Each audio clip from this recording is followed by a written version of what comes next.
हम विश्व की प्रमुख जनजातियों का अध्ययन कर रहे हैं और जनजातियों के अध्ययन में हम एस्किमो को पढ़ रहे थे।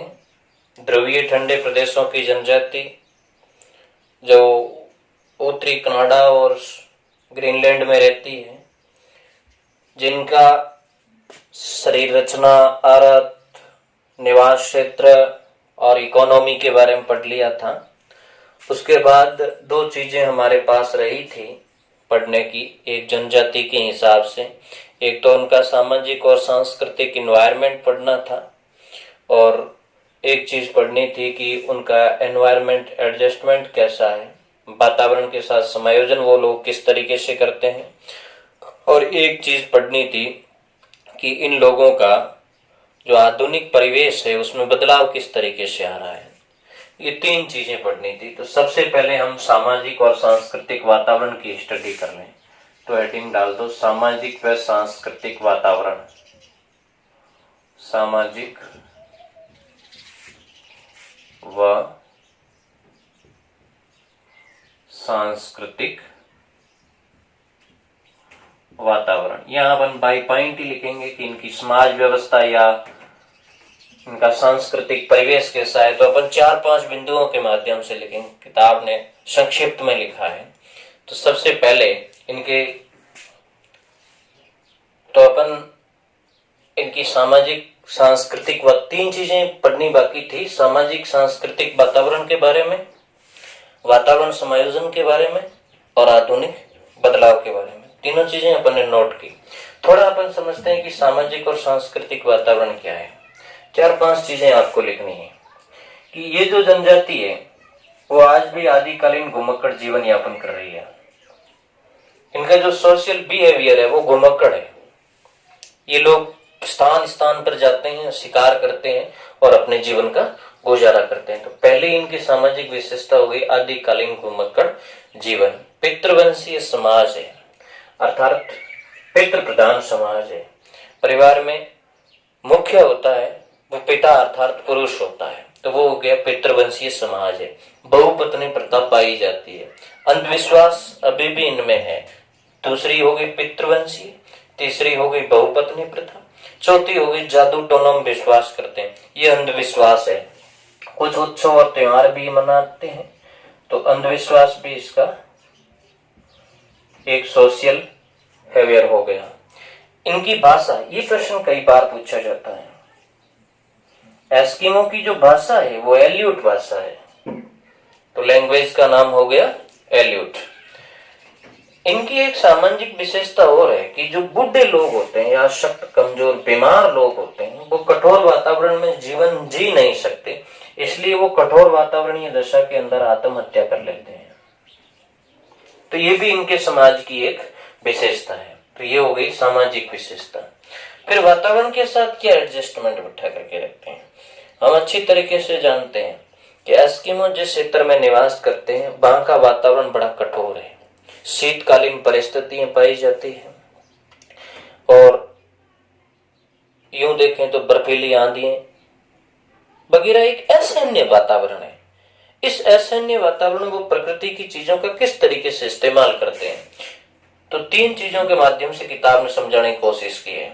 कठोर वातावरण और लकड़ी विहीन वातावरण दिया प्रकृति ने, तो उन्होंने पर्यावरण के साथ एडजस्टमेंट भी सहाया। किस तरीके से कि उन्होंने इग्लू नामक घर बना ली, बर्फ के ही घर बना लिए, वातावरण के साथ कोई छेड़छाड़ नहीं की, बस कॉम्बिनेशन बिठाया है, बर्फ के घर बना लिए। तो इग्लू वातावरण समायोजन का एक एग्जाम्पल बन गया। बर्फीले एरिया के अंदर परिवहन के साधन नहीं थे या विकसित भी नहीं किए जा सकते, तो उन्होंने वातावरण के साथ एडजस्टमेंट बनाते हुए स्लेज तैयार कर ली। ये भी वातावरण एडजस्टमेंट है, वो बर्फ के ऊपर चल सकती है आसानी से। कयाक बना ली उसने, ओमियाक बना ली उसने, तो ये भी वातावरण समायोजन का एग्जाम्पल है। इसके अलावा बर्फीली आंधियों से अपने आंख और शरीर के विभिन्न अंगों को सुरक्षित करने के लिए, विशेष करके आंख को सुरक्षित रखने के लिए उन्होंने हड्डियों के चश्मे तैयार कर लिए। तो ये वातावरण समायोजन का तीसरा एग्जाम्पल बन गया, हड्डियों के चश्मे।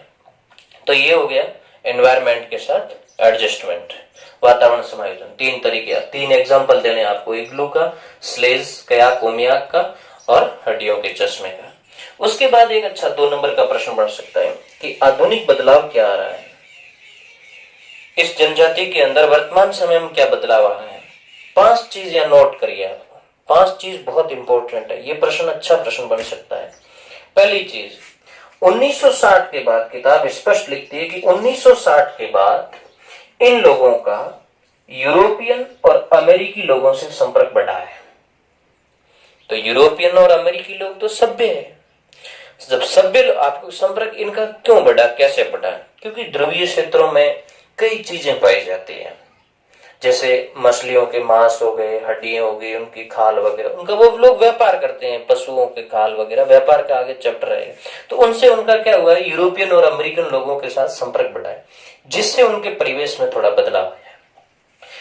पहले वो हथियार के रूप में हार्पून का इस्तेमाल करते थे, अब उन्होंने अग्नि अस्त्रों का इस्तेमाल करना शुरू कर दिया। जब यूरोपियन और अमेरिकी लोगों के संपर्क में आए तो बंदूकें खरीदनी शुरू कर दी, अब बंदूकों का इस्तेमाल शुरू हो गया। तो दूसरा जो इनका टॉपिक है कि इसमें ये बदलाव आया है, ये हथियारों के रूप में आग्नेय अस्त्र और बंदूकों का इस्तेमाल कर रहे हैं। तीसरी चीज, अब वो कयाक के स्थान पर मोटर चलित नाव का इस्तेमाल कर रहे हैं। कयाक पहले एक छोटी सी नाव थी, 5 मीटर लंबी, 1.5 मीटर चौड़ी, जिन्हें कुत्ते और रेंडियरों के द्वारा खींचा जाता था। वो बहुत स्लो स्पीड वाले होते थे, पशु थे, ज्यादा दौड़ नहीं सकते थे। तो अब उन्होंने क्या किया, कयाक के स्थान पर मोटर चलित नाव का इस्तेमाल करना शुरू कर दिया। स्लेज के स्थान पर स्नो स्कूटर, जो बर्फ के ऊपर दौड़ने वाली गाड़ी थी स्लेज, तो बर्फीले स्कूटर, बर्फ के ऊपर चलने वाले स्कूटरों का इस्तेमाल करना शुरू कर दिया। फर और समूर का इन्होंने व्यापार करना शुरू कर दिया। तो ये 5 बदलाव आ गए, फर और समूर का व्यापार, ये 5 बड़े बदलाव। ये अच्छा प्रश्न बन सकता है। एक चीज किताब ने और नोट करी है कि इनके सामाजिक बदलाव लाने के लिए यूएस सरकार ने काफी प्रयास किए। यूएसए की सरकार और कनाडा की सरकार ने प्रयास किया कि भाई इन जनजाति के लोगों में सामाजिक बदलाव आए, आधुनिक जो सभ्यता है उनके कुछ इसमें पुट आए। तो शिक्षा के लिए और सामाजिक बदलाव के लिए प्रयास भी किए और उन प्रयासों का कुछ सकारात्मक असर भी रहा। उनकी अर्थव्यवस्था भी सुधरी, उसका समाज भी सुधरा, शिक्षा का स्तर भी बढ़ा। तो ये भी आप लिख सकते हो, सरकारी प्रयासों से उनके सामाजिक और उनके इकोनॉमिक्स कंडीशन में बदलाव आ रहा है। एक चीज किताब ने और नोट की है कि पिछले कुछ समय से इनकी संख्या बढ़ी है, लेकिन इनकी जो आर्थिक क्रियाएं हैं जैसे शिकार वगैरह है, उनकी वजह से ध्रुवीय क्षेत्रों के एनवायरनमेंट में असंतुलन पैदा हुआ है, प्रतिकूल प्रभाव पड़ा है। क्योंकि शिकार की वजह से कई प्रजातियां या जीव जातियां धीरे धीरे नष्ट हुई है उस एनवायरनमेंट में। तो ये भी एक बदलाव का परिणाम हो सकता है या इन जनजाति का परिणाम हो सकता है। कुछ भी हो, किताब ने ये भी कहा है कि अब इतना बदलाव आ रहा है कि आने वाले कुछ सालों में, यानी 21वीं सदी का जब मिडिल टाइम चला जाए 2050 के आसपास या 40 के आसपास, एस्किमो जनजाति अपने आप में एक हिस्ट्री रहेगी। क्योंकि एक तो उसकी पॉपुलेशन कम है और जो भी लोग हैं उन्होंने आधुनिक बदलाव लिया है। तो अब जो उनका पुराना जो ढांचा था, घुमक्कड़ जीवन, जो पुराना सामाजिक रीति रिवाज, पुरानी इकोनॉमी, वो धीरे धीरे गायब होती जा रही। तब किताब ने लिखा है कि आने वाले समय में एस्किमो जनजाति अपने आप में एक ऐतिहासिक घटना ही रहेगी, क्योंकि इसमें बहुत बड़ा बदलाव आ जाएगा। तो ये हो गया जनजातियों के अंदर एक जनजाति अपनी कंप्लीट हुई है, एस्किमो। नेक्स्ट जो अपनी जनजाति आएगी वो होगी बुशमैन, उसका अपन नेक्स्ट अध्ययन करेंगे।